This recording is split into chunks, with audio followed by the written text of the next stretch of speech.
আসসালামু আলাইকুম রহমতুল্লাহ ইন্নাল হামদুলিল্লাহ ওয়াসসালাতু ওয়াসসালামু আলা রাসূলিল্লাহ ওয়া আলা আলিহি ওয়া সাহবিহি ওয়া মান ওয়ালা ওয়া বা'দ। প্রিয় ভাই বোনেরা, আপনাদেরকে মুবারকবাদ জানাচ্ছি আজকে আপনাদের প্রিয় অনুষ্ঠান রমাদান এসেনশিয়াল। পৃথিবীর যে যেখানে বসে আজকে আমাদের এই প্রোগ্রাম দেখছেন, আল্লাহ সুবহানাহু ওয়া তাআলা দোয়া করি সবাইকে সুস্থভাবে রোজা রাখার তৌফিক দান করুন। আর আপনারা আপনাদের নিয়মিত প্রোগ্রাম হিসাবে আমাদের রমাদান রিলেটেড যত কোয়েশ্চন আছে আজকে করতে পারবেন ইনশাআল্লাহ। আমরা চেষ্টা করব এমন কিছু কোয়েশ্চন করব যেই প্রশ্নের মাধ্যমে আমি নিজে উপকৃত হব এবং আমাদের অপরাপর মুসলিম ভাই বোনেরা উপকৃত হবেন ইনশাআল্লাহ। যথারীতি আমাদের সাথে আজকে দুজন শেখ আছেন। আমার ডান দিকে আছেন শেখ মুস্তাফিজ রহমানি, আপনাদের অত্যন্ত পরিচিত মুখ এখন চ্যানেল এসের head of religious affairs of channel S, এবং আমার ডান দিকে আছেন শেখ ইমাম শাব্বির আহমেদ, ইমাম খতিব হাসানা সেন্টার স্টার্টফুড। আর আমি তো আপনাদের সাথে আছি, আমি আলী আহমেদ, ইমাম জালালিয়া জামা মসজিদ এনফিল্ড।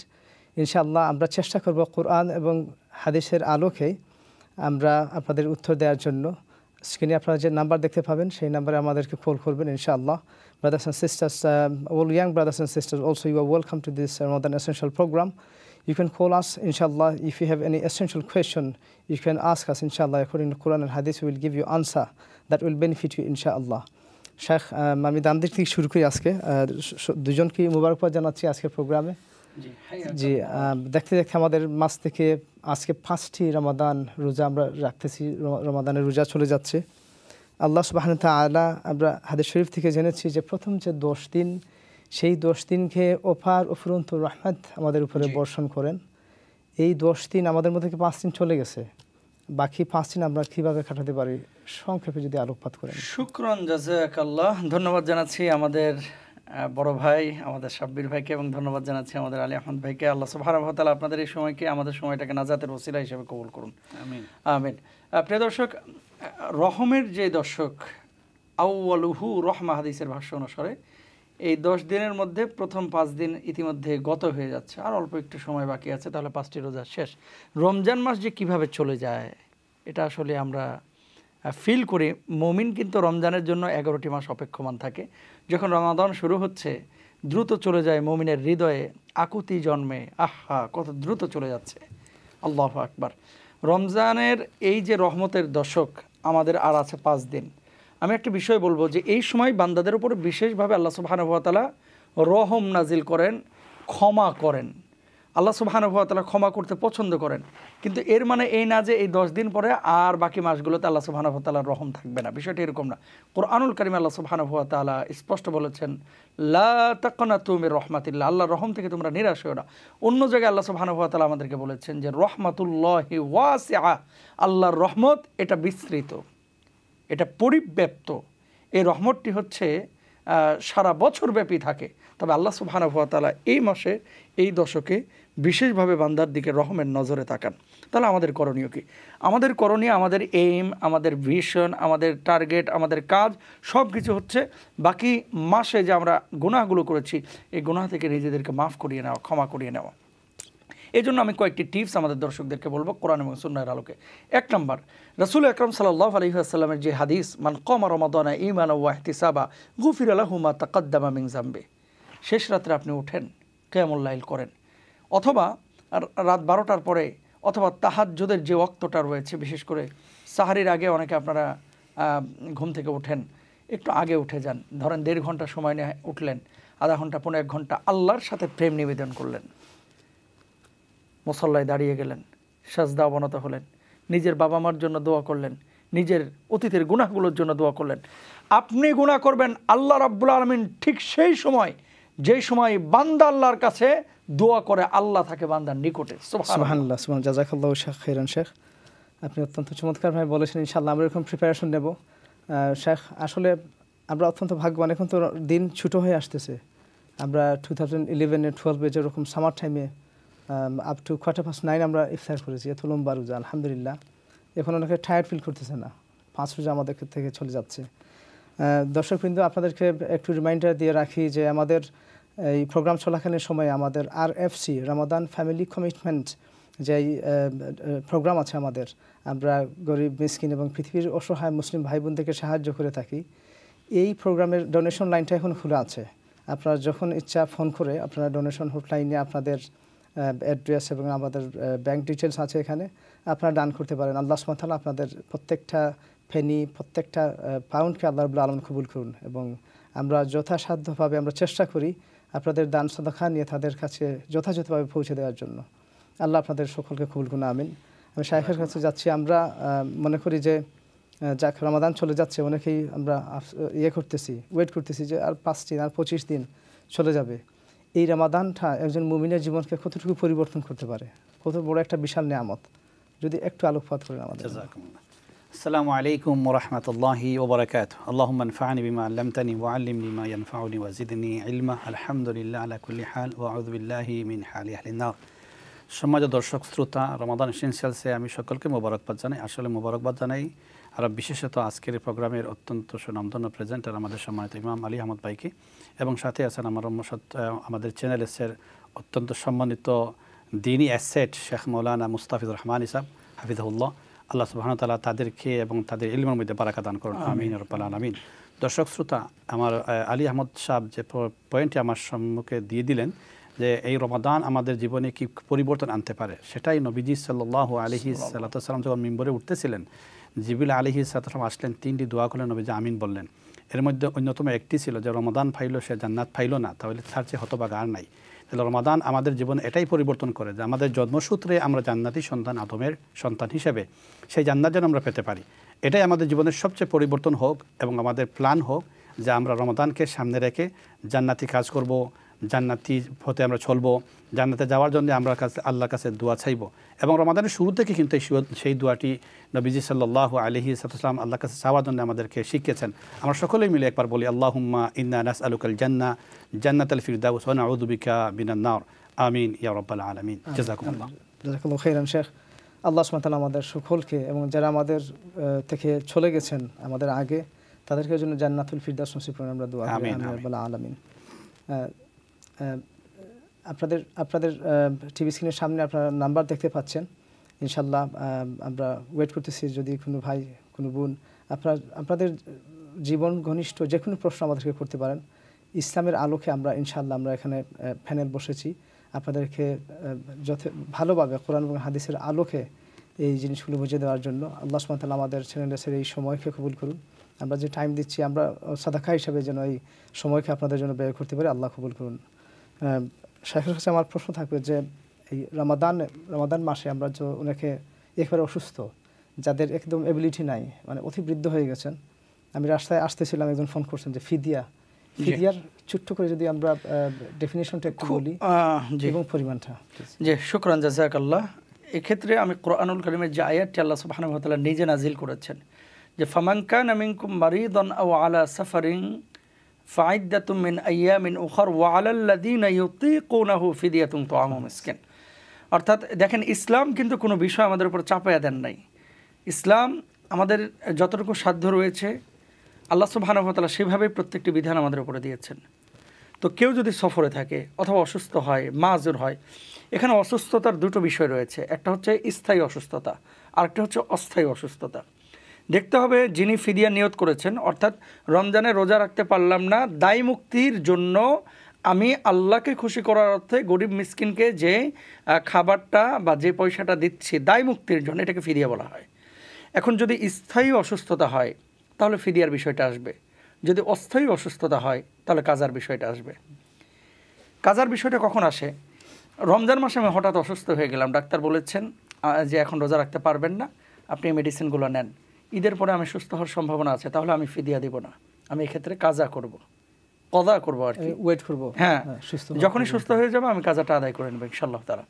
আর যদি রমজানের মধ্যে আমি সুস্থ হয়ে যাই তাহলে রোজা অ্যাটেন্ড করব। বাকি যে কয়টা আমার 6টা-7টা কাজা হয়ে গেছে এটা রোজার পরে, ঈদের পরে আমি আদায় করে নেবো ইনশাআল্লাহ তাআলা। 2 নম্বর বিষয়, এমন অসুস্থতা যে অসুস্থতা কোনো মুসলিম ডক্টর বলেছে যে আপনার সুস্থতার কোনো সম্ভাবনাই নেই, সেক্ষেত্রে আমার মাসআলা হচ্ছে ওই ব্যক্তি প্রতিটা রোজার বদলা হিসাবে দায় মুক্তির জন্য ইউকের হিসাব অনুযায়ী 7 পাউন্ড করে এক একটা রোজায় দান করে দেবেন ইনশাআল্লাহ। জাযাকাল্লাহু খাইরান। আশা করি আমরা ধারণা পেয়েছি। আমাদের সাথে একজন কলার আছেন। আসসালামু আলাইকুম ওয়া রাহমাতুল্লাহ। ওয়া আলাইকুম আসসালাম ওয়া রাহমাতুল্লাহি ওয়া বারাকাতুহু। জি বোন, আপনার আসসালামু প্রশ্ন। আলাইকুম। ওয়ালাইকুম সালাম। জি, আমরা আপনার কথা শুনি, আর প্লিজ আপনার প্রশ্নটা করুক। আচ্ছা, আমার দুইটা কোশ্চেন। ফার্স্ট কোশ্চেন হলো গিয়ে, আজানের পরে যে একটা দোয়া হয়, ওই দোয়াটা অনেক ট্রাই করতেছি, মুখস্থ হচ্ছে না। তো আজানের পরে এমনি আজানের রিপ্লাই যেটা দেওয়া লাগে ওইটা পারি, কিন্তু আজানের পরে যে একটা দোয়া আছে ওইটা কতটুকু ইম্পর্টেন্ট, আর আজান শেষ হওয়ার পরে কি পড়া লাগবে আর কি, যদি মুখস্থ না করতে পারি। আর সেকেন্ড কোশ্চেন হলো, ইসমে আজম একটা দোয়া আছে, এটা শুনছি এটা এটা পড়লে বলে আর পরে দোয়া করলে আল্লাহর কাছে যা চাইবো তাই পাওয়া যায়, এটা কতটুকু অথেন্টিক? আসসালামু আলাইকুম। ওয়ালাইকুম আসসালাম রহমতুল্লাহ। বোন, আমি যাচ্ছি আমাদের শেখ সাব্বির আহমেদ সাহেবের কাছে, যদি শেখ উত্তরটা দিয়ে দেন। জাযাকুমুল্লাহ। আজান শোনা এবং আজানের উত্তর দেওয়া এটা আমাদের জন্য জরুরি দায়িত্ব, ওয়াজিব বলা হয়। এবং আজানের উত্তর দেওয়াটার পদ্ধতি হইল যে হাইয়া আলাস সালাহ হাইয়া আল ফালাহ, এই দুই জায়গায় গেলে আপনি শুধু লা হাওলা ওয়ালা কুওয়াতা ইল্লা বিল্লাহ বলবেন, আর বাকি বাক্যগুলো যেভাবে মুয়াজ্জিন বলতেছেন সেভাবেই আপনারা রিপ্লাই দিবেন। যেমন আল্লাহু আকবার উনি বলছেন, আপনি আল্লাহু আকবার বলবেন। উনি আশহাদু আল্লা ইলাহা ইল্লাল্লাহ বলেছেন, আপনি আশহাদু আল্লা ইলাহা ইল্লাল্লাহ বলবেন। এবং ফজরের নামাজে যখন একটা ডিফারেন্ট আসসালাতু খায়রুম মিনান নাওম বলা হয়, তখন কিন্তু আপনি আসসালাতু খায়রুম মিনান নাওম বলবেন না, সেখানে সাদ্দাকতা বারারতা, আপনি এইভাবে দুইটি শব্দ দিয়ে আপনি রিপ্লাই দিবেন। এবং আজান শেষ হওয়ার পরে দোয়াটি পড়ার ফজিলত সম্পর্কে নবীজি সাল্লাল্লাহু আলাইহি সাল্লাম বলেছেন, যখন আজান কমপ্লিট হয় তখন আপনি একটি দোয়া পড়বেন। এই দোয়াটা পড়ার পরে আল্লাহ সুবহানাহু ওয়া তাআলা আপনার জন্য জান্নাত ওয়াজিব করে দিবেন। জান্নাতের যে কোনো দরজা দিয়ে আপনি প্রবেশ করতে পারবেন। এই দোয়াটি আমাদের জন্য শেখা জরুরি, এটা জেনে রাখা জরুরি। যদি আপনি জানেন না, মুখস্থ আপনার হয় না, তাহলে তো অল্টারনেটিভ সলিউশন হইল এটা কোনো একটি কাগজে লিখে রাখবেন, দেখে দেখে আপনি পড়ার চেষ্টা করবেন। এবার পড়তে পড়তে একসময় দেখবেন আপনার মুখস্থ হয়ে গেছে। যদি এটাও না থাকে তাহলে আপনি ওই যে দোয়াটা যেটা আমি একটু পরে আপনাকে পড়ে শোনাচ্ছি, এটা পড়বেন। তো এটা বাংলা অনুবাদটা জেনে নেবেন আপনার ভাষায়, আপনি সেটা আল্লাহর কাছে বলবেন যে আল্লাহ, আমি আপনাকে এক বলে সাক্ষী দিই, আপনার নবীকে আমি নবী বলে মানি, এবং আমি চাই যেন আল্লাহ সুবহানাহু ওয়া তাআলা আপনি আপনার নবীকে মানে উচ্চ মাকাম তাকে দান করুন। এটা আমরা নরমালি আজানের পরে দোয়াটা আমরা পড়ি। এখানে সওয়াবের জন্য। এখন কেউ যদি না পারে তার গুনাহ হবে কিনা? না, এটা প্রাসঙ্গিক প্রশ্ন আসবে। আরেকটা হইলো, যেমন এই দোয়াগুলো আমরা প্রসিদ্ধ যে দোয়া, আমরা আল্লাহুম্মা রাব্বা হাযিহি দাওয়াতিত তাম্মা, এটা আমরা পড়ি। আরেকটা দোয়া হইলো আপনি দুরূদ শরীফ পড়তে পারেন। আরেকটা দোয়া হইলো রাদিতু বিল্লাহি রাব্বান ওয়া বিল ইসলামি দীনান ওয়া বি মুহাম্মাদিন নাবিয়্যান ওয়া রাসূলা। আপনি এটাও আজানের পরে পড়া সুন্নাত। এরপরে যেটা বলছেন শেখ, যে আপনি যদি পড়তে পারেন না তাহলে গুনাহ হবে না, এটা নফল কাজ, সওয়াবের কাজ করলে কিন্তু সওয়াবের যে পুঁজি যেটা সেটা বাড়ি, সঞ্চয়টা মানে বেশি হবে। তাই চেষ্টা করব আমরা এই কাজগুলোকে নিজেরা জানার এবং নিজেরা বাস্তব জীবনে আমল করার। জাযাকুমুল্লাহু আহসান জাযা। আর দ্বিতীয় প্রশ্ন ছিল আপনার ইসমে আজম কি? ইসমে আজম আমরা সকলে বলি নেক আমলের নামে ইসমে আজম, নেক কাজ যত করবেন সেটাকে ইসমে আজম। হ্যাঁ, কোনো আয়াতকে ইসমে আজম বলা হয়েছে, আল্লাহ সুবহানাহু ওয়া তাআলার নাম যেখানে উল্লেখ রয়েছে, এই আয়াতগুলি পড়ে আপনি আল্লাহর কাছে দোয়া চাইলে আল্লাহ সুবহানাহু ওয়া তাআলা দোয়া কবুল করেন। এ ব্যাপারে বিভিন্ন মতামত রয়েছে। বিশেষত আমরা আয়াতুল কুরসিকে কেউ ইসমে আজম বলেছেন, কেউ আপনার এই যে সূরা হাসরের শেষ এই বলতে 33 আয়াতকে ইসমে আজম বলেছেন। এরপরে আয়াতে কারিমা যেটা বলা হয় লা ইলাহা ইল্লা আনতা সুবহানাকা ইন্নী কুনতু মিনাজ জালিমিন, এটাকেও আপনি ইসমে আজম বলা হয়। এজন্য আমরা সংক্ষেপে মুহাদ্দিসিনে কেরাম বলেছেন যে নেক কাজ যতগুলো সবগুলোকে আপনি ইসমে আজম মনে, কাজের নামই ইসমে আজম, মানে কি আল্লাহর নামের বরকত যখন নেক কাজ করবেন তবে আপনি সওয়াব পাবেন। জাযাকুমুল্লাহ। ইসমে আজম মানে সবচেয়ে বড় নাম। জি, আল্লাহর প্রত্যেকটা নামই হচ্ছে ইসমে আজম। আর আজানের শাখা একটু অ্যাড করি, প্রত্যেকটা বাক্য তো আমরা হুবহু বলবো আশহাদু আন্না মুহাম্মাদার রাসূলুল্লাহ, সেখানে হবে দুরূদ শরীফ, অর্থাৎ ছোট্ট দুরূদ শরীফ পড়তে পারেন, সাল্লাল্লাহু আলাইহি ওয়াসাল্লাম সাল্লাল্লাহু আলাইহি ওয়াসাল্লাম, যেভাবে পড়তে পারেন আপনি ছোট্ট করে পড়তে পারেন ইনশাআল্লাহ। দর্শকবৃন্দ, আপনাদের জানার থাকলে ইনশাআল্লাহ আরও কল করবেন। আমরা রমাদানে আরও কিছু বিষয় নিয়ে আলোচনা করি। যেমন রমাদানে আমরা কোথাও সফর করতেছি, শেখ দেখা গেলো সফর, আমি উমরা যাচ্ছি, বা জার্নিটা আমার খুবই কমফর্টেবল, কোনো কষ্ট নাই, 3 ঘন্টা 4 ঘন্টা প্লেন জার্নি, কিন্তু আমি 48 মাইলস আমি অতিক্রম করে যাচ্ছি। তো এখানেও দেখা যায় একজন মানুষ, ওই যে অপশন আছে, মানে তিনি মুসাফির হয়ে গেছেন, তিনি ভাঙতেছেন। তাহলে তার জন্য উত্তম কোনটা হবে? অর্থাৎ রমাদানের যদি কষ্ট না হয়, রোজা তিনি পালন করা উত্তম হবে, যেহেতু আল্লাহ রাব্বুল আলামিন কোরআন শরীফে আমাদেরকে বলেছেন যে তাসুমু খায়রুল লাকুম। এখানে একটি বিষয়, সেটি হচ্ছে যে আমাদের রাসূল আকরাম সাল্লাল্লাহু আলাইহি ওয়াসাল্লামের জামানায় সাহাবীরা যে সফরটা করতেন, সেই সফর আর এখনকার সফর তো একরকম না। 2.5 দিন 3 দিন 4 দিন পর্যন্ত সময় সাহাবীরা অতিক্রম করেছেন, এবং কখনো জিহাদের ময়দানে গিয়েছেন, কখনো বাণিজ্যিক কাজে গিয়েছেন, কখনো মক্কা থেকে মদিনা সফরের সময় অতিক্রম করেছেন। তো সেই টেম্পারেচার, সেই সময় এবং তখনকার পরিস্থিতি, সেই বাহন এখন তো সেটা নেই। আমাদের পরামর্শ হচ্ছে, যেহেতু আল্লাহ সুবহানাহু ওয়া তাআলা, হ্যাঁ জায়েজ আছে, কেউ যদি বলে যে আমি মক্কায় যাচ্ছি, এখন সফর হালতে আছে, আমি রোজা রাখবো না, রুকসাত আছে, তাকে আল্লাহ তাআলা সুযোগ দিয়েছেন। কিন্তু আমাদের পরামর্শ হচ্ছে, যেহেতু সময় লাগছে না এবং আপনার সফরটা আরামদায়ক, সেহেতু আপনি রোজা রাখতে পারেন। কিন্তু যদি রোজা না রাখে, তার গুনাহ হবে না, আর রাখলে তার রোজাটা রমজান মাসে আদায়ের কারণে আল্লাহ তাআলা যে সওয়াব দিতেন, সেই সওয়াবটা অবশ্যই আমাদের মাসের যে ফজিলত, অবশ্যই, যেহেতু রমজান মাসটা একটা নিয়ামার মাস। আর যে আয়াতটি আল্লাহ সুবহানাহু ওয়া তাআলা বলেছেন যে ফামান কানা মিনকুম মারিদান আও আলা সাফারিন ফাইদাতুম মিন আইয়ামিন উখর, অন্য দিন তুমি রোজা রাখতে পারো, আল্লাহ নিজে বলছেন। এরপরে ওয়ালাল্লাযিনা ইউতিকুনাহু ফিদিয়াতুন তাআমু মিসকিন ফামান তাতাওয়া খায়রান ফাহুয়া খায়রুল লাহ ওয়া আন তাসুমু খায়রুল লাকুম ইন কুনতুম তা'লামুন। যদি তোমরা রোজা রাখো, এটা তোমাদের জন্য কল্যাণকর। তো আমরা যারা স্বাচ্ছন্দ্য বোধ করি, আমরা রোজা রাখবো ইনশাআল্লাহ তাআলা সম্ভব হলে। আর যদি একান্তই এরকম, অনেকে আবার ভয় পায়, বুঝছেন, কেমন ভয় পায়, যে লং জার্নিতে যাচ্ছি, না জানি পিপাসা লেগে যায়, না জানি বমি হয়ে যায়, না জানি কোনো পেরেশানি কাজ করে, এই আতঙ্কে থেকে অনেকে রাখতে চায় না। তো সুযোগ আছে, রাখতে পারলে ভালো। জাযাকাল্লাহু খাইরান। আমরা আরেকজন কলারকে নিয়ে। আসসালামু আলাইকুম। ওয়ালাইকুম সালাম সিস্টার। জি, আমার একটা প্রশ্ন হইল গিয়ে, আমি ডায়ালিসিস পেশেন্ট, বুঝছেন, তো আমি ডায়ালিসিস দিই 3 দিন গিয়া, তো আমি রোজা রাখতে পারলাম না। আমি রোজার পয়সা কিতা 7 পান করে দেওয়া লাগবো নি, আর ফিটরা কিতা আলাদা নি, ওগুনটা কইবা। আর একটা হইল গিয়া 80,000 টাকা যদি অ্যাকাউন্টে থাকে, এগুলো জাকাত কত আইব কইবা নি প্লিজ। Thank you. জাযাকাল্লাহু খাইরান। ইনশাআল্লাহ আমরা শেখ সাব্বির আহমেদ সাহেবের কাছ থেকে উত্তরটা নিই। জাযাকুমুল্লাহ। পয়লা দোয়া করি আল্লাহ সুবহানাহু ওয়া তাআলা আপনার অসুস্থতার শিফায়ে কামেলা আজেলা দিব। আমিন। আসলে রমাদানের সময় 3 বার 4 বার ডায়ালিসিস সপ্তাহ বা যদি এগুলো রেগুলার করা লাগে, অত্যন্ত কঠিন কষ্টকর। আল্লাহ সুবহানাহু ওয়া তাআলা আপনার লাগি সুস্থতার জিন্দেগি দৌকা। আর ডাক্তারও যদি আপনারা না করে আর আপনার শরীরে না খুলায়, তাহলে আপনি তো ফিদিয়া দিতা। এই ফিদিয়া দেওয়ার সাথে সাথে কিন্তু ফিদিয়ার সাথে একটা ফিতরা টপ আপ করা লাগে। আমরা সবসময় হইয়া থাকি যে আপনারা যদি 29 দিনের রমজানের মাস হয় বা 30 দিনের রমজানের মাস হয়, তাহলে 200 ধরো আমরা 30 দিন পাইলাম, তাহলে 7 পাউন্ড করে দিলে 210 পাউন্ড দিলাম, সাথে আরও আপনার ফিতরা 7 পাউন্ড দিলাম, 217 পাউন্ড আপনি আপনার রমজানের ফিতরা এবং ফিতরা আপনি আদায় করবা। এটা হলো গিয়া আপনার ব্যাপারে প্রযোজ্য। আর পরবর্তী প্রশ্ন কি আছিল তান?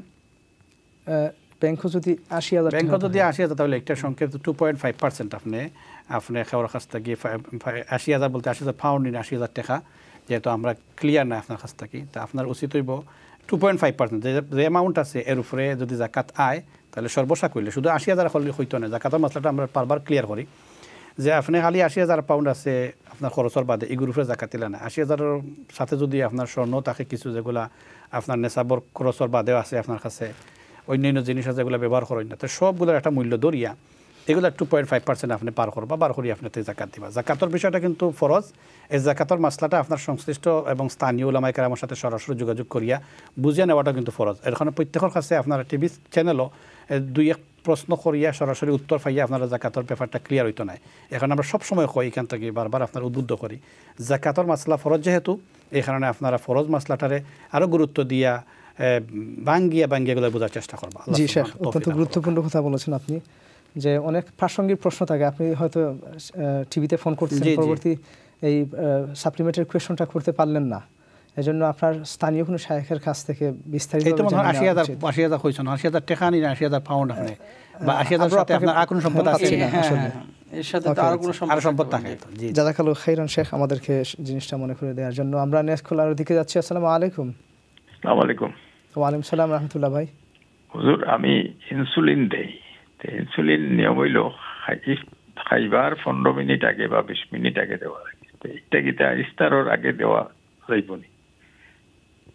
ওকে, আর কোন প্রশ্ন আছে নি আপনার? না, ওটা বুঝাইতাম। জাযাকাল্লাহু খাইরান। জি জি শেখ, উত্তরটা দিও আপনি। যে ইনসুলিন তো দিরা আপনি অবশ্যই, ইনসুলিন যদি না দিয়া আপনার বাদে খাবার লগে লগে মানে খাইন, তাহলে অনেক সময় ডায়াবেটিস বেশি হয়ে যায়, আপনার লাগে মারাত্মক ক্ষতির কারণ হইতে পারে। তাহলে এই ক্ষেত্রে বিশেষ করে রমাদানের ক্ষেত্রে আপনি চেষ্টা করবা ডাক্তারের পরামর্শ নেওয়ার লাগে, যে আপনি যদি ইফতারের যে সময় ইফতার হয়ে যায়, এই সময় সাথে সাথে যদি খাওয়া লাগে খাইতে পারেন এবং শরীরে কুলাইলায়, তাহলে এটা হইলে বেটার। আর যদি আপনার একান্ত আপনি বাধ্য হন যে ইফতার আপনি যে টাইমে করা দুইটা সুন্নত ঠিকানা আপনার মনে রাখবা ইফতারের টাইম হয়ে গেলে ইফতার করা সাথে সাথে কিন্তু আপনার শরীর লুক আফটার করা এখন যদি আপনি ইফতারের টাইমে ইফতার হওয়ার সাথে সাথে ইনসুলিন দিলেন বা আপনি আগে খাইলেন পরে ইনসুলিন দেন এবং এটা আপনার ক্ষতির কারণ হয় তাহলে এই ক্ষেত্রে আপনার ডাক্তারের যে অ্যাডভাইস আছে এটা আপনি মানিয়ে চলার চেষ্টা করবেন ইনশাআল্লাহ জাযাকুমুল্লাহ খাইরান শেখ প্রশ্ন হচ্ছে এখন উনি তো বলতেছেন যে ইফতারের 15 মিনিট আগে উনি করতে পারবেন কিনা আসলে যদি কোনো ডাক্তারের থাকে যে তিনি 2বার বা 3বার দিবেন এমনও রোগী আছেন যাদের খালি পেটে কিন্তু যাদের ডায়াবেটিস আছে টাইপ 1 আছে খালি পেটেও কিন্তু তাদের সুগার অনেক লো হয়ে যায় জি জি তো এক্ষেত্রে মানে রোজা অবস্থায় ইনসুলিন দেওয়া যাবে কিনা বা ইনসুলিনটা হলো খাদ্য জাতীয় জিনিস মেন কথা হচ্ছে ইনসুলিনটা আপনার সুগার বিল করে ভিতরে আপনার যে সুগার যেটা এটা কন্ট্রোল করে একটা নতুন জিনিস ভিতরে দেয় শক্তি যেটা আপনার ডায়াবেটিসটা কন্ট্রোল থাকে এটা হলো ইনসুলিন মেইন পারপাস এটারে ফোকাহায় করে আমি খাদ্য দরিয়া নিশ্চয় এখন রোজা রাখা অবস্থায় তো খাদ্য পানি পানাহার সব নিষিদ্ধ তাহলে খাইবাও রোজা রাখবা খেলা দুইটা তো ওই না একসাথে হ্যাঁ এই জায়গায় এক্সেপশন হইলো এই মানুষগুলো যে তারা হার্ট ট্রাই কররা চেষ্টা কররা আমি তো খাইয়ার না বাট ইনসুলিন নিয়ে আমার জানতারে বাসায় রক্ষা রাখার লাগে এক্ষেত্রে ডাক্তারের পরামর্শ কি ডাক্তারের পরামর্শ যদি থাকে বলে ভাই আপনার রোজা রাখেন না জানো এই লং জার্নি আপনার লাগে অন্য আর বিভিন্ন কিডনি প্রবলেম হইতে পারে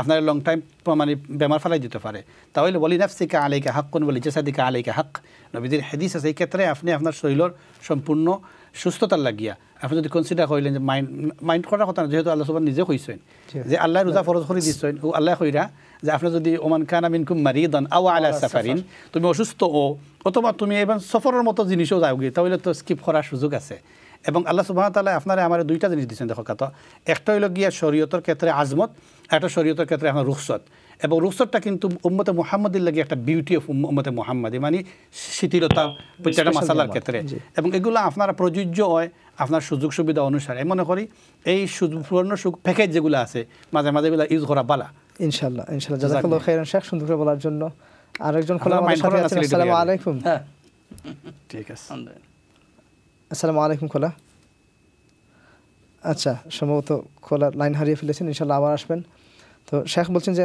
রুখসত এই রুখসত জিনিসটা আবার জন্য আমরা অ্যাডভান্টেজ হিসেবে না নেই কারণ অনেক সময় সুযোগের মানুষ রুখসতের ক্ষেত্রে আগে বলছেন আপনি জি শেখ আলী সাহেব কইস রুখসতের ক্ষেত্রে অ্যাডভান্টেজ নিতাম কিন্তু মিসইউজ করতাম না ইনশাআল্লাহ মিসইউজ হইতো না জি কারণ শরীয়তের রুখসত যেটা এটা আপনার লাগে একটা সৌন্দর্য এবং এই ক্ষেত্রে আমরা কঠোর হইতাম না যেমন মনে হলো আপনি সফরে গেলে আপনার 2 রাকাত নামাজের জায়গা 2 রাকাত ফরজ পড়বা কথা এটা রুখসত না আমাদের জন্য জি এই জায়গা যদি কঠোর হই না আমি 4 রাকাত পড়বো ওয়াক্কাত আইছি একলা পড়িয়ার তাহলে আমি এখানে ফরজ 4 রাকাত 2 রাকাত পড়তাম এই যে আবেগ ইসলাম কিন্তু আবেগের নাম না ইসলামের শরীয়তের বিধিবিধান আল্লাহর হুকুমটা মানার নাম যে আল্লাহ সুবহানাহু ওয়া তাআলা আপনারা আমাদের সূরা বাকারাত ইয়া আইয়ুহাল্লাযীনা আমানু কুতিবা আলাইকুমুস সিয়াম হুয়া ফরিদা আলাইকুমুস সিয়াম আপনারা রোজা ফরজ করছেন এই আয়াতের আবার শেষ করছেন না আল্লাহ এই কথা শেষ না করিয়া যে ফামান কানা মিনকুম মারিদান আও আলা সাফারিন ফাইদ্দাতুম মিন আইয়ামিন উখরা এবং শেষে দিয়ে আল্লাহ একটা গুণ কইরা কি ইউরিদুল্লাহু বিকুমুল ইউসরা ওয়া লা ইউরিদু বিকুমুল উসর আর যেখানে রাসূল সাল্লাল্লাহু আলাইহি ওয়াসাল্লাম অ্যাকসেপ্ট করছে সেখানে অ্যাকসেপ্ট করতে হবে সুবহানাল্লাহ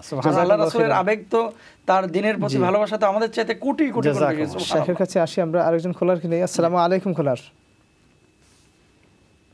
আসসালামু আলাইকুম জি আসসালামু আলাইকুম জি আমি কইছিলাম যে ৮০,০০০ কথা তোরা মিস্টেক হইছে আমার হইছে কিটা বাংলাদেশে ৩০,০০০ আছে আমার বাইরে গেছে আর আমার মানে বাংলাদেশি টাকা ইয়া কত জাকাত কইবানি আর একটা জিনিস ইশাখন নামাজ কয় রাখা থেকে কইবানি প্লিজ ওকে জাযাকাল্লাহু খাইরান শেখ যদি আপনি আনসারটা দেন আচ্ছা উনি বাংলাদেশের টাকায় হ্যাঁ বাংলাদেশের টাকায় উনি বলেছেন ভাইয়ের কাছে ৩০,০০০ টাকা সম্ভবত আছে তো বাংলাদেশি টাকা আর ইউকের পাউন্ড হিসাব না হিসাবটা হচ্ছে আপনার নেসাবটা দেখবেন রৌপ্যের হিসাব যদি আপনি করেন তাহলে আপনার এক হিসাব আর স্বর্ণের হিসাবে আরেক হিসাব বাংলাদেশি টাকায় রৌপ্যের হিসাব এখন হচ্ছে ৬৫,০০০ থেকে ৮০,০০০ টাকা তো আপনার আছে বাংলাদেশে ৩০,০০০ ইউকেতে আছে আপনার মনে করেন ধরে নিলাম যে ৫০০ পাউন্ড আপনার পরে কিন্তু জাকাত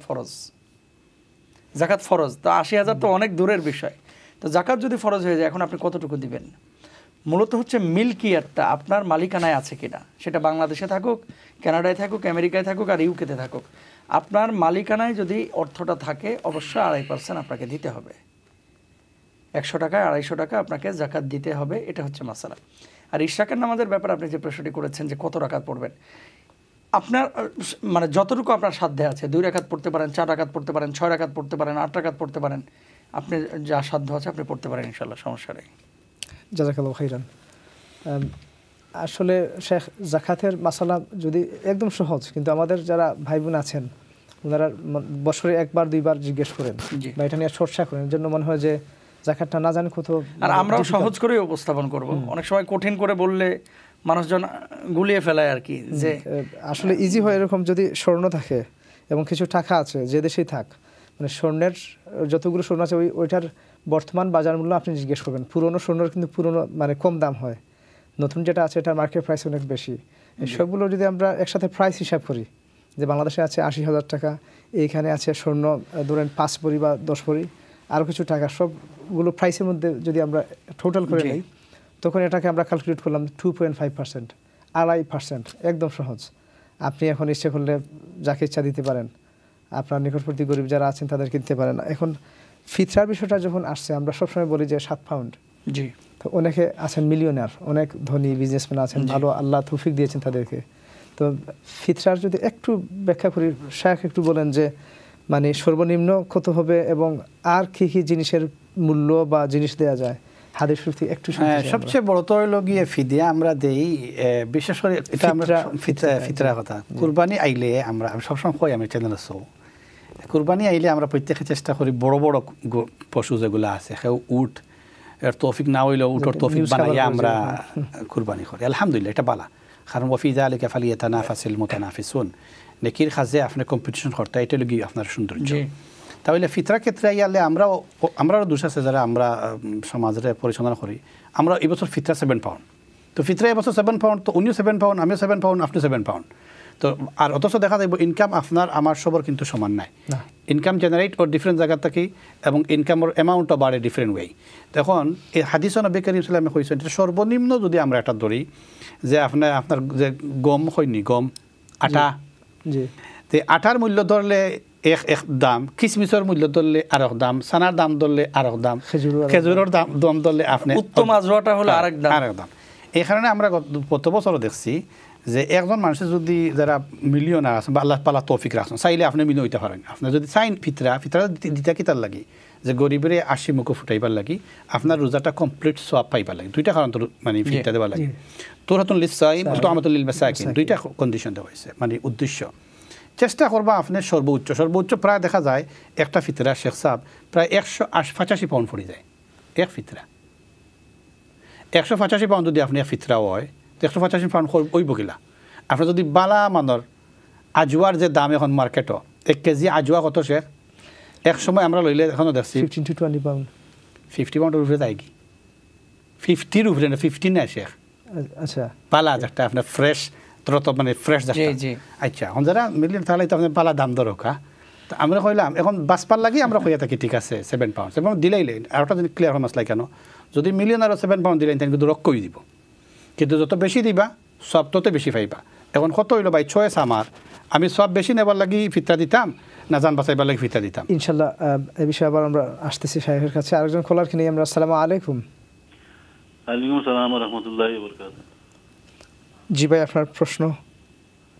প্রশ্ন হইল কি, আপনার যাকাতের পয়সা দিয়ে গড় বানাইয়া দেওয়া যায় মানে? যাকাতের পয়সা দিয়ে আপনার কোনো গরিবের গড় বানাই দিতে চাইরা? ওকে, শেখ মুস্তাফিজ সাহেব। শুকরান, জাযাকাল্লাহ। সূরা তাওবার মধ্যে আল্লাহ সুবহানাহু ওয়া তাআলা বলেছেন, ইন্নামাস সাদাকাতু লিল ফুকারা ওয়াল মাসাকিন ওয়াল আমিলিনা আলাইহা ওয়াল মুআল্লাফাতি কুলুবুহুম ওয়া ফির রিকাবি ওয়াল গারিমিন ওয়া ফি সাবিলিল্লাহি ওয়া ইবনিস সাবিল। মেন কথা হচ্ছে, আপনি যদি কাউকে, এমন কোনো মানুষ যার ঘর নেই, আপনি ঘর বানিয়ে দিতে চাচ্ছেন, যার ঘর নেই, আপনি টাকাটা তার হাতে দেন, তাকে মালিক বানিয়ে দেয়, আপনি বলেন যে আপনি ঘর বানান। আর এখানে যদি যাকাতের টাকা দিয়ে কেউ ঘর বানায়, মাসালা এমনটাই, এটা জায়েজ আছে। কেন? আল্লাহর ঘর বানানো যাকাতের টাকা দিয়ে জায়েজ নাই, কিন্তু মানুষের ঘর বানানো আমার তো মৌলিক প্রয়োজন, এটা থাকার জায়গা, খাওয়ার ফুড, তারপরে আপনার চিকিৎসার জন্য সরঞ্জাম, এই সমস্ত জায়গাগুলোতে আমরা মানুষকে যাকাত দিই কেন? গরিবের হেল্পের জন্য যাকাত দিই কেন? আল্লাহর রাস্তায় যাকাত দিই কেন? যাতে করে এমন কিছু অমুসলিম ভাই এবং বোনেরা আছে, বিশেষ করে ইউকেতে তো অনেক অপরচুনিটি আছে আলহামদুলিল্লাহ, যে এত নিডি সে অন্য ধর্মে আছে, কিন্তু তাকে ইসলামের সৌন্দর্যটা আমি যদি প্রকাশ করি তাহলে হয়তো বা ইসলামে চলে আসতে পারে, আলহামদুলিল্লাহ। এরকম সেগমেন্ট বা সিচুয়েশন যদি তৈরি হয় তাহলে তো তাকেও জাকাত দিতে পারি, ক্ষেত্র বিশেষে অবশ্যই মুফতি সাহেবের সাথে পরামর্শ করে, নিজে নিজে সিদ্ধান্ত না নিয়ে। তো আমরা মানে কেউ যদি জাকাতের টাকা দিয়ে ঘর বানিয়ে দিতে চায় এটা জায়েজ আছে, সমস্যা নেই। জাযাকাল্লাহু খাইরান। এক্ষেত্রে যখন আমরা জাকাত দেই তখন অনেক সময় হয় কি, অনেক আত্মীয় স্বজন আছে তাকে বলাও যাচ্ছে না যে জাকাত, কিন্তু অনেক সময় দেখা যায় যিনি যাকে আমি জাকাত দিচ্ছি তার ঘরে হয়তো ওনার স্ত্রীর অনেক স্বর্ণ আছে, ওনার মানে দেখা গেলো ওনার অন্য সম্পদ ওনার আছে, কিন্তু তারপরে আমরা ওনাদেরকে জাকাত দেওয়ার জন্য বা দিয়ে আসতেছি, অনেক কেস আমি এরকম পাইছি। তো এটা কতটুকু ঠিক হবে? জাকাত দেওয়াটা যেভাবে ফরজ শেখ, ঠিক তেমনিভাবে জাকাতর উপযুক্ত মানুষের কাছে জাকাতটা পৌঁছানোটা ফরজ। এই যে সূরা তওবার 60 নম্বর আয়াত যেটা পড়লেন, 8টা খাত জাকাতের, এই 8 খাতের মধ্যে তো আপনার এই ক্যাটাগরি পড়েন না, তাদের তৌফিক আছে। তাহলে মানলে যদি জাকাত এলাম আসা চায় তো জাকাত আদায় হয়েছে না, পরবর্তী বছর আপনি জাকাত আদায় করতে হইব আবার, 1 নম্বর। 2 নম্বর হলো আগে যে মাসলাটা জাকাত দিয়ে গড় বানাইয়ে দেওয়া যায়নি, জাকাতটা সরাসরি গ্রহীতার কাছে পৌঁছাই দেওয়া 1 নম্বর উত্তম।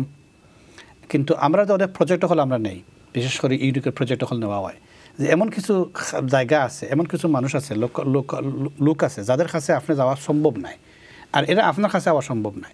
এই গ্যাপর কারণে এই মানুষগুলো কিন্তু একেবারে মানবিক যে স্তর আছে লেভেলের নিচে তারা বসবাস করে, না গড় আছে, না খানি আছে, না পানি আছে, না কোনো সাপোর্ট আছে। এই মানুষের লাগে যদি কোনো মানুষ তত্ত্বাবধায়ক হইয়া জিম্মাদারি নিয়া তারা অথরিটি লইয়া যে আমি একটা প্রজেক্ট লইয়া আইছি, আপনারা জাকাত এলিজিবল প্রজেক্ট হওয়া হয় এবং তারা লাগে গড় বানাই দেওয়া হইব, এই প্রজেক্টও আপনার লাগে দান করা কিন্তু জায়েজ আছে। কারণ এরা কিন্তু জাকাত গড় বানিয়ে দেওয়া মানে হলো জাকাতটা সরাসরি তাদের কাছে পৌঁছাই দেওয়া, তাদের একটা মাথা গুজার জাকাত দেওয়া, সামাজিকভাবে বাঁচিয়ে থাকার একটা সম্মানজনক অবস্থান করে দেওয়া। জাযাকাল্লাহু খাইরান শেখ। জাযাকুমুল্লাহ। আরেকজন খোলা আমরা নেই। আসসালামু আলাইকুম। আসসালামু আলাইকুম। রাহমাতুল্লাহি ওয়া বারাকাতুহু। জি বোন, আপনার প্রশ্ন করুন কা? জি আমি জাকাতের প্রশ্ন করব। জি কাইন্ডলি আমি একটু বলতে চাইছিলাম, আপনারা তো জাকাতের টাকার সঙ্গে আরো জিনিস স্বর্ণের কথাটা আট করেন, স্বর্ণ কি আছে নাকি অলংকার জুয়েলারি, তো অনেকের আছে 3 ভরি অথবা 4 ভরি, আমার মনে হয় 5 ভরি হবে। আপনারা যে আরো সম্পদ বলতে এই যে জুয়েলারিটাকে ঢুকাই দেন, আপনারা তো আর সম্পদ বলতে গড়ের কথা বলেন না, আপনার তো দামি গাড়িটা উঠে কথা বলেন না, গড়ের কথা বললেন না, এই দেশে বড় বাড়ি 200-300 হাজার পাউন্ডের, তারপর গাড়ির সম্পত্তির কথা বললেন, শুধু সোনার পিছনে কেন এত? জি জি বুঝতে পারছি। জি আপনার প্রশ্নটা অত্যন্ত চমৎকার, ইনশাআল্লাহ আমাদের সকলের উপকার হবে। আপনারা ধৈর্য ধরে আমাদের অনুষ্ঠান দেখতে থাকেন। আমরা ছোট্ট একটি বিরতিতে যাচ্ছি, বিরতির পরে এসে আমার মনে হয় শেখ আনসারটা অত্যন্ত জরুরি, আমরা যদি দিয়ে বিরতিতে যাই ভালো হবে। আমি বলবো জি, যে বিষয়টা এরকম হচ্ছে যে শুধু আমরা স্বর্ণ উল্লেখ স্বর্ণের কথা বারবার স্বর্ণের হয়তো একটু মনে হচ্ছে যে আমাদেরকে স্পোর্ট করা হচ্ছে, কিন্তু আরো কিছু যেমন অনেকের দামি গাড়ি আছে, কয়েকটা বাড়ি আছে। না, প্রশ্নটা হইলো যে জাকাত কখন ফরজ হয়। জাকাতের নেশাব আছে, নেশাবের পরে কোন কোন জিনিসের ব্যবহারিক যে জিনিসগুলোর বাহিরে যে জিনিসগুলো সেগুলোর উপরে জাকাত আপনাকে দিতে হবে। আপনার যদি মিলিয়ন পাউন্ডের একটা বাড়ি থাকে সেটা আপনি ব্যবহার করেন, সেটার উপরে জাকাত আপনার আসবে না। আপনি যদি মিলিয়ন পাউন্ডের একটা গাড়ি ব্যবহার করেন, সে গাড়ি যদি ব্যবহার করেন তাহলে সেটার উপরে আপনি জাকাত আসবে না। কিন্তু যদি আপনার 1000 পাউন্ডের গাড়ি হয়, সেটা ব্যবসার জন্য রাখছেন, সেটার উপরে জাকাত আসবে। এটা হলো মাসালা। তখন আমরা সমাজে যেহেতু যারা জাকাত দেন বেশিরভাগ, এবং আমাদের অডিয়েন্স বেশি মানুষ বেশি সংখ্যক হলেন এই লেভেলের, যে এত বেশি মিলিয়নার আমরা মনে করি না। যারা আমাদেরকে প্রশ্ন করেন স্বাভাবিকত, এরা চান যে আমার তো সামান্য টাকা আছে, কিছু স্বর্ণ আছে, এখন আমার জাকাত কীভাবে দিতে হবে। তাই তাদেরকে বোঝানোর জন্য উদ্দেশ্যে বলা হয় যে আপনার যদি স্বর্ণ থাকে, স্বর্ণ টাকা এটা হিসাবে নিয়ে আসেন, এটা কমন থাকে। এই জন্য স্বর্ণটা বারবার উপমা হিসাবে বা দৃষ্টান্ত হিসাবে ব্যবহার করা হয়। আর আরেকটা বিষয় হচ্ছে আমাদের দর্শকরা যেটা অনেক সময় ভুল বোঝে, সেটা হচ্ছে দেখেন A+B হোল স্কয়ারের সূত্র যেমন আপনারা পড়েছেন, স্বর্ণ এবং রৌপ্যর কথা আল্লাহ রাসূল সাল্লাল্লাহু আলাইহি ওয়াসাল্লাম হাদিসে উল্লেখ করেছেন। এই জন্য আমরা নেসাব এই দুটাকে নির্ধারণ করি। এর মানে এই না যে অতিরিক্ত যে সম্পদটা আছে, শাহেক যেটা একটু আগে বলেছেন, এটা গতকালকেও কিন্তু আলোচনা হয়েছে যে আপনার অতিরিক্ত সম্পদের মধ্যে ব্যবসার জন্য যে সমস্ত বাড়িগুলো আপনি কিনেছেন অথবা আপনি ভাড়া দিয়েছেন, সে ভাড়ার উপরও তো আপনার জাকাত আসবে। সুতরাং বলা হয় না, ব্যাপারটা এরকম না। আপনারা বারবার শুনছেন নেসাবের কারণে, যেহেতু মূল নেশাবটা আমরা স্বর্ণ এবং রৌপ্যকে ধরি, কিন্তু বোন যে কথাটা বলেছেন সুন্দর, এই কথাটা আসলে মানে আমাদের একটু জানানোর জন্য দরকার ছিল আসলে আলোচনা করা। আশা করি আপনারা ক্লিয়ার উত্তর পেয়েছেন ইনশাআল্লাহ। জি, যেহেতু প্রশ্নটা আসছে, আরেকটু আমরা হয়তো গতকালকে যারা প্রোগ্রাম দেখছেন আজকে ওনারা দেখতেছেন না, নতুন দর্শক, এই জন্য আমরা নেশাব জিনিসটাকে একটু যদি ব্যাখ্যা করি। আচ্ছা, নেশাবটা হচ্ছে আমরা যে ফরম্যাটটা নির্ধারণ করছি যে আমার উপরে জাকাত ফরজ কিনা, আপনি বুঝবো কিভাবে, আমি বুঝবো কিভাবে, বুঝার ওয়েটা কি? ধরে নেন আমার পকেটে এখন 20 পাউন্ড আছে, আর কোনো সম্পত্তি নাই, কোনো সম্পত্তি না আমার আছে না আমার বউ বাচ্চা, কোনো সম্পত্তি নাই মানে আমার অধীনে, তো এই 20 পাউন্ডের উপরে তো জাকাত আসবে না। কিন্তু আমার পকেটে আছে এখন 100 পাউন্ড, ব্যাংকে আছে 100 পাউন্ড, বাংলাদেশে আছে ধরে নেন যে 40,000 টাকা, তাহলে এখানে আছে 200 পাউন্ড, ওখানে আছে 40,000 টাকা, বাড়ির মধ্যে পড়ে আছে 10,000 টাকা, সব মিলিয়ে দেখা গেলো বাংলাদেশি টাকায় 70,000 80,000 টাকা আছে। আর ইউকের হিসাবে আপনি 400 পাউন্ড বা 500 পাউন্ড আপনার কাছে আছে। যদি রৌপ্যের আপনি হিসাব করেন এই বাজার দর অনুযায়ী 52.5 তোলা রৌপ্যের হিসাবে আপনার উপরে জাকাত আবশ্যক। এখন আপনি প্রশ্ন করতে পারেন যে আল্লাহ রাসূল সাল্লাল্লাহু আলাইহি ওয়াসাল্লাম স্বর্ণের কথা বলেছেন, আপনারা রৌপ্যের বিষয়টাকে কেন নিয়ে আসছেন? আমরা রৌপ্যের কথাটা এই কারণেই বলে থাকি, গরিব যাতে করে উপকৃত হয়। আর যদি স্বর্ণের নেশাব আপনি হিসাব করেন 7.5 ভরি স্বর্ণ আপনি করতে পারেন, সেক্ষেত্রে অনেক মানুষের উপর জাকাত আবশ্যক হবে না। আর রাসূল সাল্লাল্লাহু আলাইহি ওয়াসাল্লামের জামানায় কিন্তু স্বর্ণ এবং রৌপ্যের এখন যে তারতম্যটা, এখন যে বাজারের তারতম্যটা, এটা কিন্তু আল্লাহ রাসূলের জামানায় ছিল না। এর জন্য আমরা রৌপ্যের হিসাবটা সারা ওয়ার্ল্ডের ম্যাক্সিমাম ইসলামিক স্কলাররা এখন রৌপ্যটাকে নেশাব পরিমাণ ধরেন। আর স্বর্ণের হিসাব যদি করেন তাহলে এখন প্রায় আপনার 5.5 থেকে 6,000 পাউন্ড যদি আপনার কাছে থাকে, তাহলে স্বর্ণের নেশাবে আপনার উপর জাকাত আবশ্যক হবে। কিন্তু আমরা রৌপ্যের বিষয়টাই আপনাদেরকে বারবার বলছি, যাতে করে গরিব উপকৃত হয় এবং আমরাও যাতে করে সম্পদ আরো বেড়ে যাবে ইনশাআল্লাহ, জাকাত যত বেশি আমরা আদায় করব আল্লাহ তাআলা বারাকাত দান করুক, আমিন। এবং হাউল পূর্ণ হতে হবে, যেমন এখানে হাউলানে হাউল, এই 1 বছর পূর্ণ হওয়া বলতে এটা ইংরেজি বছর না, এটা হচ্ছে চন্দ্র মাস, 354 দিন। অথবা যখন আপনি সম্পদের অধিকারী হলেন তখন থেকে আপনি নোট করে রাখতে পারেন যে আমি এই মার্চ মাসে আমার এত টাকা আসছে আমার এখানে। আর রোজার সাথে কিন্তু জাকাতের সম্পর্ক, আমরা অনেক সময় এটা রমজান পর্যন্ত অপেক্ষা করে বেশি সওয়াবের জন্য, যখনই 1 বছর পূর্ণ হচ্ছে তখনই আপনি আদায় করে দেবেন ইনশাআল্লাহ। সবাই যদি আমরা রমাদানে যাই তাহলে তো বাকি 11 মাস গরিব খাবে। জি, ধন্যবাদ। ইনশাআল্লাহ আমরা ছোট্ট একটি বিরতিতে যাচ্ছি, তারপরে আসে আপনাদের কলও নেব, ইনশাআল্লাহ আমরা আরো আলোচনা করব। ততক্ষণ সাথে থাকুন, আল্লাহ ভালো রাখুন। আসসালামু আলাইকুম রহমতুল্লাহ। আসসালামু আলাইকুম রহমতুল্লাহ। প্রিয় ভাই বোনেরা, আমরা বিরতির পরে আবারও আপনাদেরকে স্বাগত জানাচ্ছি রমাদান এসেনশিয়ালে। আজকে আমরা আলোচনা করছিলাম রমাদানের গুরুত্ব নিয়ে এবং আমাদের রমাদানের যে 5টি রমজানের রোজা আমরা আজকে অতিক্রম করতেছি, বাকি রমাদানগুলো আমরা কীভাবে ফ্রুটফুল করতে পারি, ফলপ্রসূ করতে পারি, এই বিষয় নিয়ে আমরা আলোকপাত করব ইনশাআল্লাহ। তার আগে আপনাদেরকে স্মরণ করে দিই RFC, আমরা ইতিমধ্যে সকলেই RFCর সাথে পরিচিত হয়ে গেছি। আপনারা দেখতে পাচ্ছেন টিভি স্ক্রিনের মধ্যে ডোনেশন হটলাইন এখন খোলা আছে, 24 ঘন্টায় খোলা থাকবে ইনশাআল্লাহ। যখন যার সময় হয় একটু একটু করে, যদি কারোর জাকাত অনেক বেশি চলে আসে, ধরেন আপনি সবগুলো জাকাত কারো কাছে নিয়ে দিতে পারতেছেন না, নির্ভরযোগ্য কোনো প্রতিষ্ঠান পাচ্ছেন না, RFCতে দিতে পারেন একটা অংশ ইনশাআল্লাহ। আমাদের এখানে এমন কিছু প্রতিষ্ঠান আছে যাদের মাধ্যমে শুধু গরিব মিসকিন যারা জাকাত পাওয়ার হকদার তাদেরকে আমরা পৌঁছে দিই ইনশাআল্লাহ। আমরা যথাযথভাবে আপনার জাকাত, মানুষ যারা এই অধিকার আছে যাদের জাকাত নেয়ার, তাদের কাছে পৌঁছে দেবো, ফিদিয়া দিতে পারেন। এবং আরও কিছুদিন গেলে পরে রমজানের শেষের দিকে আপনারা ফিতরও দিয়ে দিতে পারবেন ইনশাআল্লাহ, অ্যাডভান্স দিতে পারবেন। আমি শেখ মুস্তাফিজ সাহেবের কাছে যাব যে আমাদের রমাদানের যে বাকি রোজা, এখন আমাদের হাতে প্রায় 25 দিন আছে। আমরা এই দিনগুলো যাতে হেলায় ফেলায় না খাটাই, যাতে আমরা বেশিরভাগ সময়টাই আল্লাহর ইবাদতে করতে পারি, একটা প্ল্যান করতে পারি। যদি আপনি কিছু আইডিয়া দেন আমাদের। খুব ইম্পর্টেন্ট একটি বিষয়, সেটি হচ্ছে আমরা প্রত্যেকটি মানুষ যে কোনো কাজ করার আগে আমি কিন্তু প্ল্যান করে যাই। যেমন আমি টেস্কোতে কথার কথা বাজার করতে যাবেন, আপনি কয়টার দিকে আপনি যাবেন এবং কি কি কিনবেন, আপনি কিন্তু মাথায় একটা প্ল্যান নিয়ে যান কিন্তু, এবং সে অনুপাতে আপনি অর্থ নিয়ে যান বা কার্ডটা নিয়ে যান। কিন্তু রমজান আসে রমজান যায়, অনেক মানুষ এমন প্রশ্ন করে যে মোহতারাম ইবাদতের স্বাদ পাচ্ছি না, মজা পাচ্ছি না, আবার মোহতারাম এত দ্রুত চলে গেল, কিছুই তো বুঝলাম না, চোখের পলকে শেষ। আজকে 5টি রোজা হয়ে গেছে, মানে আর 24টা অথবা 25টা রোজা হবে। আপনাদেরকে বলবো রমজানের প্রত্যেকটা মিনিট আমাদের একটা সেকেন্ডও যেন বৃথা না যায়, দৃঢ় সংকল্পবদ্ধ হতে হবে। কিছু কিছু মানুষ বলে যে রমজান মাসে মোহতারাম রোজা রাখছে, আনন্দ তো পাচ্ছি না। যদি আনন্দ না পান জানবেন যে আপনার রোজাটা কবুল হচ্ছে না। কারণ কি, আমি নামাজ পড়ছি, আমি রোজা করছি, ইবাদতে মজা পাওয়া এটা ইবাদত কবুল হওয়ার কিন্তু একটা আলামত, রাসূল আকরাম সাল্লাল্লাহু আলাইহি ওয়াসাল্লাম নিজে বলেছেন। সুতরাং আমরা 1 নম্বর হচ্ছে আমার সকাল থেকে সন্ধ্যা পর্যন্ত সময়টা কিভাবে কাটাবো। সকালবেলায় উঠেই তাহাজ্জুদের সময়, অর্থাৎ আমি যখন সুহরের সময় উঠতেছি, আমি 6 রাকাত পারি, 4 রাকাত পারি, 8 রাকাত পারি, আমি তাহাজ্জুদ পড়ে নেব ইনশাল্লাহ। এরপর সহর গ্রহণের পরে ফজরের নামাজ পড়লাম, একটু ঘুমিয়ে আমি অফিসে চলে গেলাম। অফিসে যখন যাচ্ছি, আমি ড্রাইভ করছি কিন্তু আমার জবানতে কোনো কাজ করতেছে না, জবানে চালু থাকবে সুবহানাল্লাহ, আলহামদুলিল্লাহ, লা ইলাহা ইল্লাল্লাহ, লা ইলাহা ইল্লাল্লাহ, জিকিরে থাকবো। আপনার গাড়িতে ব্লুটুথ আছে, আপনি কোরআন তেলাওয়াত ছেড়ে দেন। অফিসে আপনি কাজ করছেন, টাইপ করছেন, কারোর সাথে কথা বলছেন না, আপনি হেডফোন লাগায় কোরআন তেলাওয়াত শুনেন। সময়গুলোকে এভাবে আমরা কাজে লাগাতে পারি। অফিস আওয়ার শেষ, আমি যখন গাড়িতে উঠছি আবার জবানটা আমার জিকির শুরু হয়ে গেল, সুবহানাল্লাহ, আলহামদুলিল্লাহ, লা ইলাহা ইল্লাল্লাহ, আল্লাহুম্মা ইন্নাকা আফুউন তুহিব্বুল আফওয়া ফা'ফু আন্না। আমি এভাবে দোয়াগুলো পড়লাম।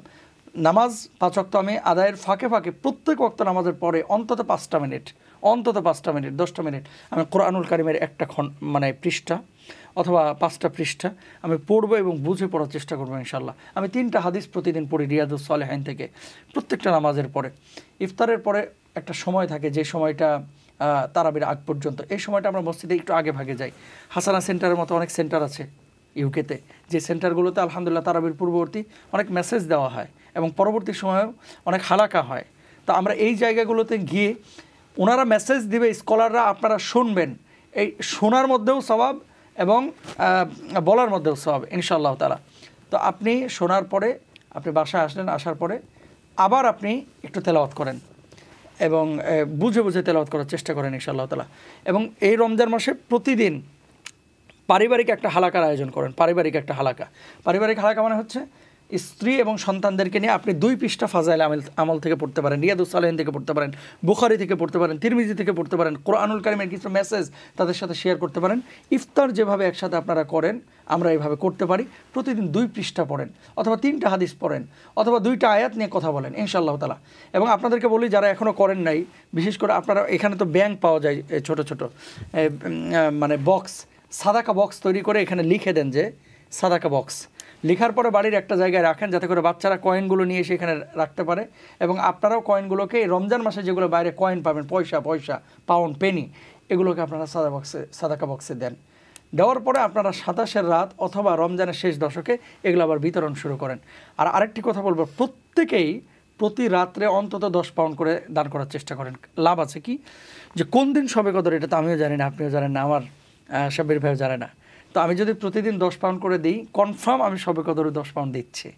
আর কোনো রাত যদি মিস হয়ে যায়, আর সেদিন যদি শবে কদর হয়ে যায়, তাহলে তো আমি সেই ফজিলতটা পেলাম না, কদরের রাত্রের যে দানের।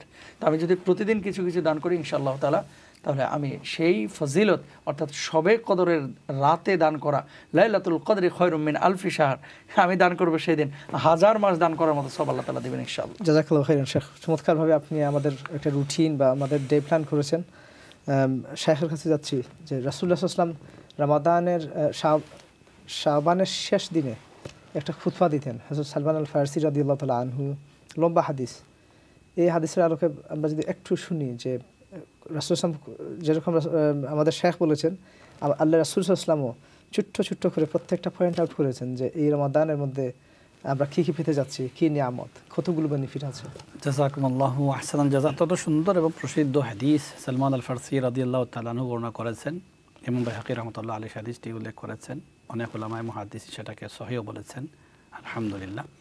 সে হাদিসে এভাবে উল্লেখ করেছেন যে শাবানের শেষ দিনে নবী সাল্লাল্লাহু আলাইহি সাল্লাম সমবেত সাহাবায়ে কেরামদেরকে উদ্বুদ্ধ করার জন্যে, লাকাদ আদাল্লাকুম শাহরুন আযীমুন, যে হে আমার সাহাবারা, তোমাদের কাছে এমন একটি মহিমান্বিত বরকতময় মাস আসছে, সুবহানাল্লাহ, যে মাসের প্রতিটা মুহূর্ত, প্রতিটা সেকেন্ড আল্লাহর কাছে এত প্রিয়, যদি কোনো মানুষ একটা ছোট্ট নফল করে, ফামান আত্তা সাবে ফারিদাতান, যদি কোনো মাসে একটা ফরজ আদায় করে রমজানে, অন্য মাসে, রমজান ছাড়া অন্য মাসে 70টা ফরজ আদায় করলে যে সওয়াব পাইতো, সেই সওয়াব পাইবে। কানা কামান আদ্দা সাবিঈনা ফারিদাতান ফীমা সিওয়া, সুবহানাল্লাহ। আর যদি এই রমাদানের এই মুহূর্তে, এই সময় কোনো একজন মানুষটা নফল কাজ করে, অন্য সময় ফরজ আদায় করলে যে সওয়াব পাইতো, এই সওয়াব মানুষে পাইবে, সুবহানাল্লাহ। আমি অনেক সময় এক্সাম্পল দেই, ধরেন আপনি আজকে 1 ঘন্টা নামাজ পড়লেন, 1 ঘন্টা নামাজ পড়ার পরে আপনি 1 ঘন্টা পরে আপনি 2 ঘন্টা নামাজ পড়লেন, 2 ঘন্টা পরে আপনি 1 ঘন্টা নামাজ পড়লেন। এখন লন্ডনে একটু পরে আসরের সময় হচ্ছে, আসরের নামাজ পড়বেন। রমাদানের একটি আসর নামাজ পড়া মানে হইল রমজান ছাড়া 70টা আসরের জমাত পড়ার সওয়াব পাইলেন। সুবহানাল্লাহ। এখন চিন্তা করেন যদি 70টা আসরের জমাত পড়তে হয় তাহলে আপনার সময় লাগবে কয়দিন? প্রায় 2 মাস 10 দিন লাগে। এই 2 মাস 10 দিনকে আমরা একসাথে একাধারে এভাবে মানে খুব সহি শুদ্ধভাবে নামাজ পড়ার সুযোগ মিলে না? মিলে না। অনেক সময় অসুস্থ হয়ে যায়, অনেক সময় ট্রাফিকে পড়ে যায়, অনেক সময় বিভিন্ন জমাত মিস হয়ে যায়। এই জন্যে রমাদানের প্রতিটা সময়কে আমরা কাজে লাগাই। এরপরে নবী সাল্লাল্লাহু আলাইহি সাল্লাম বলেছেন যে রমাদানের মাসে আল্লাহ সুবহানাহু ওয়া তাআলা মানুষদেরকে জাহান্নাম থেকে মুক্তি দেন, জান্নাত তাদেরকে দান করেন। নবী সাল্লাল্লাহু বলেছেন যে এই রমাদানে একটা প্যাকেজ আল্লাহ সুবহানাহু দিয়েছেন, আউয়ালুহু রাহমা ওয়া আওসাতুহু মাগফিরা ওয়া আখিরুহু ইতকুম মিনান নার। যে প্রথম দিকে রহমতের একটা জোয়ার থাকে, মাগফিরত থাকে, নাজাত থাকে। তবে শেখ মুস্তাফিজুর রহমান সাহেব বলেছেন এবং অন্যান্য উলামায়ে কেরামের চ্যানেলস থেকে বলেন এটা যে রহমতের দশক শেষ মানে রহমত শেষ হয় নাই, মাগফিরতের দশক শেষ হয়েছে মানে না মাগফিরত শেষ হয়েছে। এটা আমরা অনেক সময় ভুল অনুবাদ করি বা ভুল বুঝি। এখানে আমাদেরকে উদ্বুদ্ধ করা হয়েছে যারা রহমতের জন্য প্রস্তুতি নিলেন তাদের জন্য মাগফিরত থাকবে, যারা মাগফিরত পেয়ে গেলেন তাদের জন্য জান্নাত থাকবে। আপনার যদি জান্নাত পেতে হয় তাহলে মাগফিরত পেতে হবে, মাগফিরত পেতে হলে আল্লাহর রহমত থাকতে হবে। এই একটার সাথে একটা লিঙ্ক আছে ভাই। এই লিঙ্ক ছাড়া আপনি হঠাৎ করে আসিয়া যে মাগফিরত পেয়ে যাবেন সেটা কিন্তু সিস্টেম এভাবে নয়। আল্লাহ এর জন্য আমাদেরকে সেই সুযোগ দিয়েছেন, বন্দা 11 মাস আমার তোমাদের জন্যে আর 1টি মাস হলো আমার জন্যে। এজন্য নবী সাল্লাল্লাহু আলাইহি সাল্লাম দেখেন যে নবীজি শাবানের রোজা রাখতেন। শাবানে কেন রোজা রাখতেন? লিতাযীমি রমাদানা, রমাদানের সম্মানার্থে শাবানে রোজা রাখতেন। এবং নবীজি 2 মাস আগ থেকে দোয়া করতেন আল্লাহুম্মা বাল্লিগনা রমাদান। কেন? যে এই ফোকাস দিতেন যে আল্লাহ আমাকে রমজানে পৌঁছাই দাও, কারণ রমজানটা আল্লাহর মাস। আল্লাহর মাসে যখন আমরা উপস্থিত হয়ে গেছি আল্লাহ আমাদেরকে ক্ষমা করে দিবেন, কিন্তু দায়িত্ব হইল সেই ক্ষমা তো নিতে হবে আমাদের। সেই ক্ষমার জন্য আমাদেরকে হাত পাতাইতে হবে। হাদিসে এসেছে যখন আপনি ইযা রাফা ইয়াদাই, তখন আপনি আল্লাহর কাছে 2টি হাত মানে তুলবেন। তো আল্লাহ সুবহানাহু ওয়া তাআলা বলেছেন ইন্না রাব্বাকুম, নবীজির হাদিস, ইন্না রাব্বাকুম হাইয়ুন কারীমুন, তোমার রব অত্যন্ত লজ্জাশীল। ইয়াস্তাহি মিন আবদি, তিনি হাই এবং করিম। ইয়াস্তাহি মিন আবদি, বন্দাকে তিনি লজ্জা পান। বান্দাকে লজ্জা কেন পাবেন? বান্দা মানে আমাদেরকে।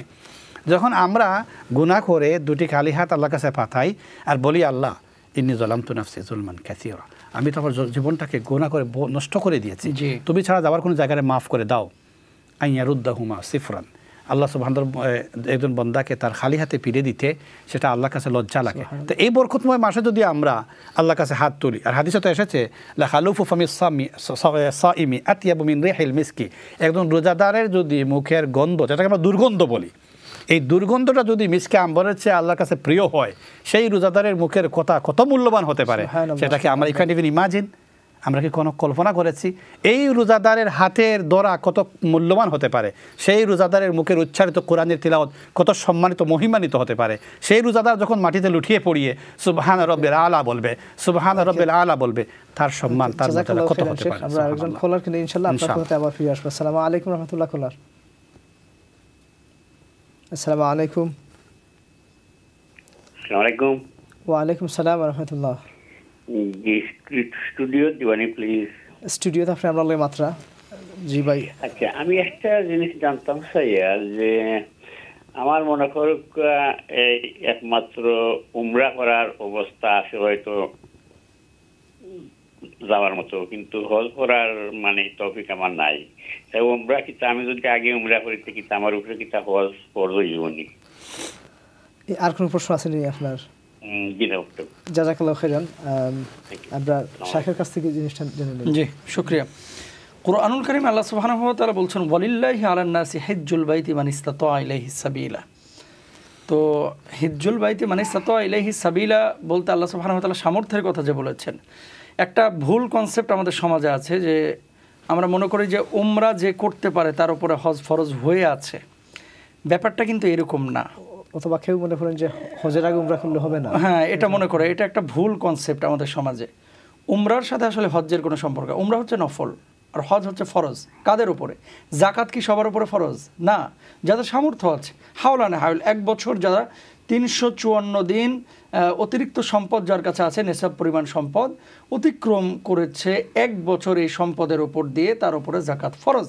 তদ্রূপভাবে মক্কা মদিনায় যাওয়া এবং আসা, বিমানের টিকিট, তারপরে সেখানকার হোটেল, ওখানকার খাবার দাবার, তারপরে ভিসা কস্ট, এ সব খরচ যদি আপনার কাছে থাকে, পরিবারের সদস্যদের যাদেরকে রেখে যাচ্ছেন এদের যদি আপনি যাওয়া এবং আসার এই সময়ের মধ্যে কোনো সমস্যা না হয় এবং এই ভরণ পোষণে যদি কোনো ইফেক্ট না পড়ে, আপনার উপর হজ ফরজ, আপনি হজ করবেন। তাহলে উমরার সাথে হজ্জের আসলে কোনো সম্পর্ক নেই। সম্পর্ক হচ্ছে আপনার ফাইন্যান্সিয়াল অ্যাবিলিটি আছে কি না। যদি থাকে, এখন আপনি বলবেন যে তাহলে কত টাকা, এটা আপনি নিজেই বুঝতে পারবেন। এখন টিকিট কত, ভিসা খরচ কত, এবং হজ প্যাকেজ আপনি এটা মানে নিজেই দেখে বুঝতে পারবেন যে আসলে আপনার কাছে আছে কিনা নেই। জি, আচ্ছা, না ওনার প্রশ্ন ছিল যে আমি যদি উমরাতে যাই তাহলে হজ ফরজ হয়ে যাবে কিনা। না, উনি যেটা বলেছেন আমরা তো সেটা বললামই যে উমরার সাথে হজ্জের কোনো সম্পর্ক নাই। কিন্তু এখানে উমরা আপনি 10 বার করেন, দেখা গেল যে এখন আপনার কাছে শুধু উমরার টাকাটাই আছে, কিন্তু হজ আর উমরার খরচ তো এক না ভাই।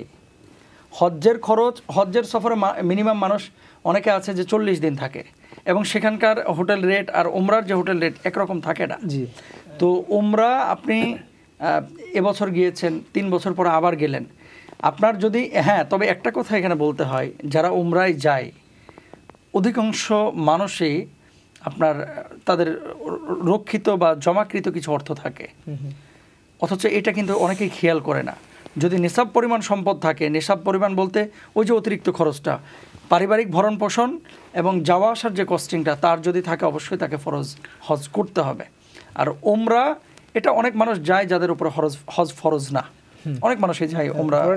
হজ্জের টাকা ওনার কাছে নাই, উনি 5-10 বছর ওয়েট করতে হবে যে আমার হজ্জের টাকা হলে পরে যাব। এর মধ্যে উনি চাইলে উমরা করতে পারে, মানে হজ্জের জন্য 5 বছর ওয়েট করার দরকার নাই, উমরা যে কোনো সময় করতে পারে। আচ্ছা, উমরা তো এটা তো নফল, রাসূল আকরাম সাল্লাল্লাহু আলাইহি সাল্লাম করেছেন, বা সুন্নাহ, রাসূল সাল্লাল্লাহু আলাইহি সাল্লাম অতিরিক্ত আমল রাসূল সাল্লাল্লাহু আলাইহি সাল্লাম করেছেন, আমরা তাই করি। যেমন রাসূল আকরাম সাল্লাল্লাহু আলাইহি সাল্লাম বলেছেন রমজানে কেউ যদি একটা উমরা করে সেজন্য একটা হজ সম্পাদন করলো, সুবহানাল্লাহ। এই জন্য এখনো উমরায় যাচ্ছে, ইউকের অনেক মানুষই যাচ্ছে। তো আপনার যদি সামর্থ্য থাকে আপনি উমরা করবেন, কিন্তু হজ যদি আপনার উপরে ফরজ থাকে, নেসাব মানে হজ্জের সম্পদ যদি আপনার কাছে থাকে, গচ্ছিত রেখে আপনি হজ করলেন না, অবশ্যই এমত অবস্থায় মারা গেলে ইয়াহুদি নাসারাদের মতো মারা যেতে হবে। আল্লাহ আমাদের সবাইকে হেফাজত করুন। আশা করি ভাই বুঝতে পেরেছেন। আমাদের সময় অনুষ্ঠানের মোহতারাম এখানে আরেকটু বিষয় শেয়ার করতে হবে, না হলে বুঝবে না। সেটা আপনি যদি বলেন এক কথায় যে মোহতারাম তাহলে কত পাউন্ড থাকলে আমার উপরে হজ ফরজ, এটা বলা মুশকিল। এটা রেট অনুযায়ী, প্যাকেজ অনুযায়ী আপনাকে জানতে হবে। প্রতি বছর খরচ এক এক সময় এক এক রকম, এখন মোটামুটি জানি সবাই। না শাইখ কি বলবেন আপনি এই ক্ষেত্রে, কোনো কিছু বলবেন কিনা? যদি এক মিনিটে আমাদের অনুষ্ঠানের শেষ প্রান্তে যদি আপনারা 1 মিনিটের নাসিহা একটু দেন। জাযাকুমুল্লাহ। রমাদানের শেষ সময়ে, আজকে প্রোগ্রামের শেষ পর্যায়ে, রমাদান তো আমরা আজকে ফার্স্টটা মনে শেষ। জি আলহামদুলিল্লাহ, রহমতের প্রথম দর্শকের ফার্স্টটা অলরেডি শেষ হয়ে গেছে। আমরা বেশি করে 3টি কাজ করতে পারি। আল্লাহর কাছে দোয়া করবো, আল্লাহুম্মা আতি রিকাবানা মিনান নার, হে আল্লাহ আমাদেরকে জাহান্নাম থেকে মুক্তি দেন। বিশেষত দোয়া রাখবো এটা বেশি করে, আল্লাহুম্মা বাল্লিগনা লাইলাতুল কদরি, যে কদরের রাত্রির জন্য আমরা এত বেশি ব্যাকুল আমরা চাই আল্লাহর কাছে, সেটা আল্লাহর কাছে দোয়া কন্টিনিউসলি করতে হবে এখন থেকে। এবং আল্লাহর কাছে দোয়া চাইবেন নিজের মা বাবার জন্য, আত্মীয়স্বজনের, মুসলিম উম্মার জন্য।